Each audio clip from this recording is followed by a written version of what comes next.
Les qualités de l'accueil qui mènent au ciel. La deuxième qualité, une forte conviction fondée sur la parole. Cette femme présente l'homme de Dieu. Il dit, cet homme,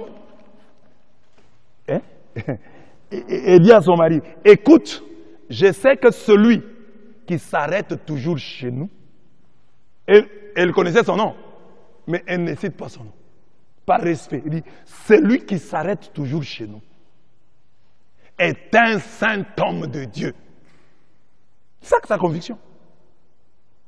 Elle vivait une parole de l'Écriture, notamment Lévitique 21, verset 8, qui dit, tu regarderas le prêtre comme saint, car il offre le pain de ton Dieu. Tu le tiendras pour saint, car je suis saint, moi l'Éternel, qui vous sanctifie. Donc cette femme regardait cet homme de Dieu comme un saint. Il dit, c'est un saint homme.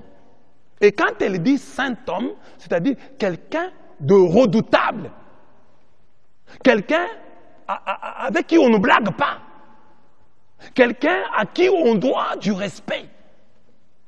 C'est ça qu'elle avait. Et ça lui vient de la parole de Dieu. Ici on dit, le prêtre regarde-le comme un saint. Pas parce qu'il se comporte bien, pas parce qu'il ne pêche pas, mais pour le travail qu'il exerce. C'est ainsi que nous appelons le pape le Saint-Père.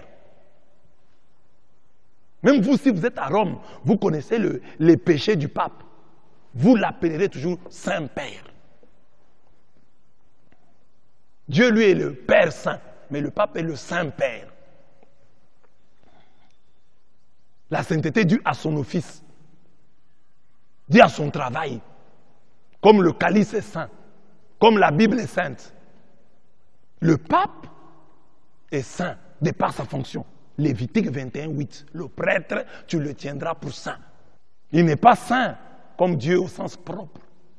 Il est saint au sens figuré.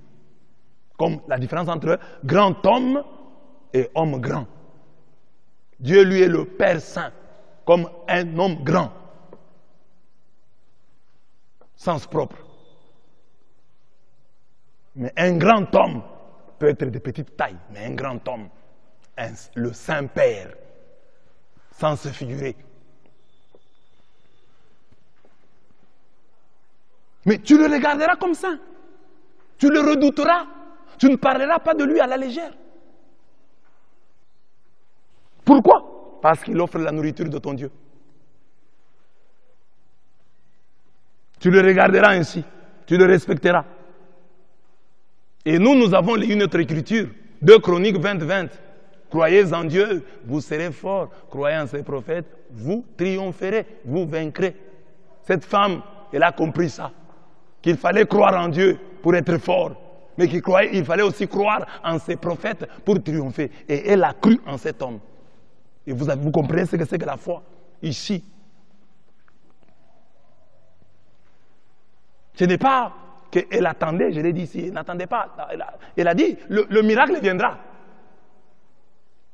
Moi je crois. Le miracle viendra. Les miracles nous accompagnent, ils ne nous précèdent pas. Il n'y a que là où le diable règne que les miracles précèdent. Venez voir les miracles. C'est un mauvais signe. Les miracles accompagnent les croyants. Les miracles vous accompagneront. Dit Marc 16, 17. Mais Matthieu 24, 24 dit, les faux Christ, les faux prophètes produiront des grands signes au point d'abuser, s'il était possible, même les élus. On vous dira, il est là-bas, n'y allez pas. N'allez pas chercher les miracles. Les miracles doivent vous accompagner. Les miracles, oh, je vais là-bas, oh, je suis allé dans cette prière-là pour chercher les miracles. C'est un très mauvais signe quand tu vas quelque part pour chercher les miracles. Le bon signe, c'est que toi, là où tu es, là où tu pries, que les miracles t'accompagnent. C'est ce que Jésus a dit. Les miracles, les signes accompagneront. Il n'a pas dit les signes précéderont. accompagneront. La grâce et le bonheur m'accompagneront. Le chrétien se met en marche. Et les miracles l'accompagnent. Mais il ne va pas les chercher à gauche à droite. Non, il l'accompagne. Ça, c'était la deuxième qualité. Une forte conviction fondée sur la parole. Troisième qualité, l'approfondissement et la croissance dans la générosité. Cette femme, à travers le texte, nous voyons le mouvement, le dynamisme de sa générosité. D'abord, qu'est-ce qu'elle dit? Elle invite le prophète à manger chez elle. Cette invitation devient une habitude, devient une tradition. Finalement, elle pérennise sa générosité, son hospitalité, en demandant à son mari de construire à l'homme de Dieu une maison.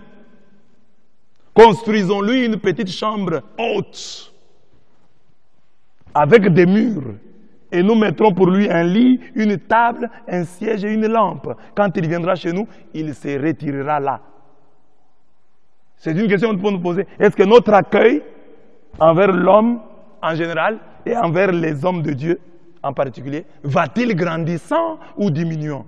Est-il en train de s'approfondir ou de se superficialiser, de se protocolariser? Il faut que nous puissions demander. Hein? Nous, souvent, nous nous habituons aux hommes de Dieu.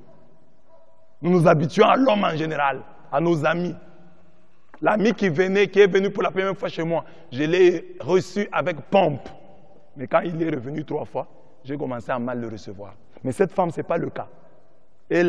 Son accueil a une qualité exceptionnelle. L'accueil grandit en qualité. Plus vous venez, mieux elle vous accueille. Alors que nous les hommes, plus vous venez, mal on va vous accueillir. Il est venu pour manger. Il est venu pour manger. Il est venu pour manger. C'est devenu une habitude. Papa, viens manger un jour. Il a mangé. Mais commence à manger même 2 fois par semaine. Même 3 fois. Même 4 fois. Pas toute la semaine, non. Viens tout le mois. Bon, tu as déjà mangé tout le mois. Bon, reste seulement ici. On va construire pour toi une maison. Bon, passe-lui dans la chambre des enfants. Hein. Il veut dire, non, non, nous voulons avoir seulement ta chambre. Reste ici.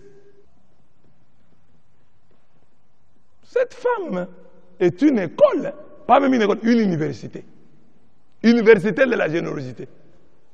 Shunem. Hein? Terrible. L'amour, quatrième qualité, l'amour et le respect. Le texte est beau. Cette femme, c'est donc qu'elle avait une grande parcelle. C'était une dame de distinction. Mais elle dit à son mari, hein, faisons-lui une petite chambre sur la terrasse. Hein? Construisons-lui une petite chambre haute. Haute. Et non, non, le prophète ne doit pas rester au rez-de-chaussée. Chambre haute. C'est le signe du respect et de l'amour. Chambre haute. Respect, amour. Là, nous sommes aussi interpellés. Obéissez à vos conducteurs et ayez pour eux de la déférence. Car ils veillent sur vos âmes, comme devant en rendre compte. Qu'il en soit ainsi, afin qu'ils le fassent avec joie. Non en gémissant, c'est qu'il vous serait d'aucun avantage. Hébreux 13, 17. Que les anciens qui dirigent bien soient jugés dignes d'un double honneur. Surtout ceux qui travaillent à la prédication et à l'enseignement. 1 Timothée 5, 17. Donc, les anciens, les presbytéros, les presbytéroi. C'est de là que vient le mot prêtre. Le premier salaire de l'homme de Dieu, c'est l'amour et le respect que lui montrent ses brebis. Le deuxième salaire, le deuxième honneur, ce sont les prières, les jeûnes, les offrandes, les dîmes, les prémices, les libéralités, par lesquelles se vérifie cet amour et ce respect. Donc, un double honneur. l'amour et le respect, mais cet amour doit être concret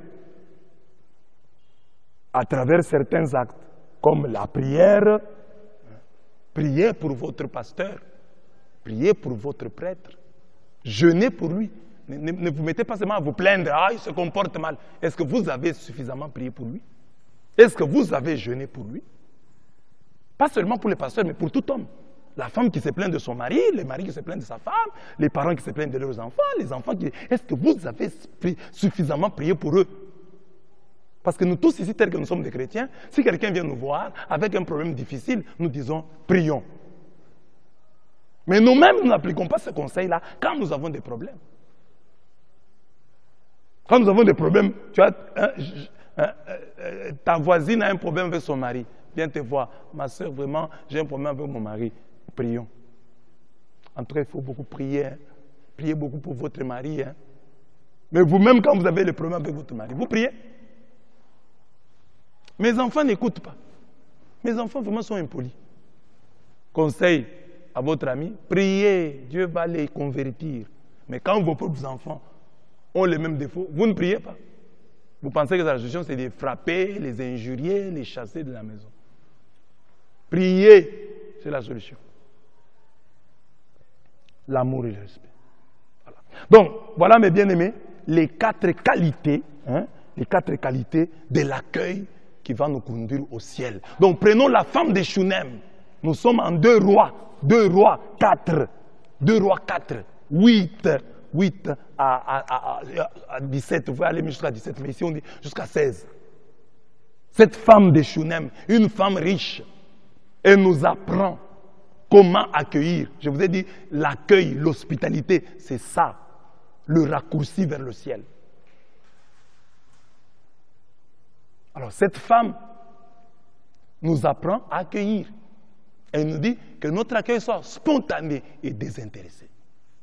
Que notre accueil soit fondé sur la parole. Elle nous dit que notre accueil croisse, grandisse. Elle nous dit que notre accueil soit rempli d'amour et de respect. Je l'ai dit pour les hommes de Dieu, je l'ai dit aussi pour tout homme en général.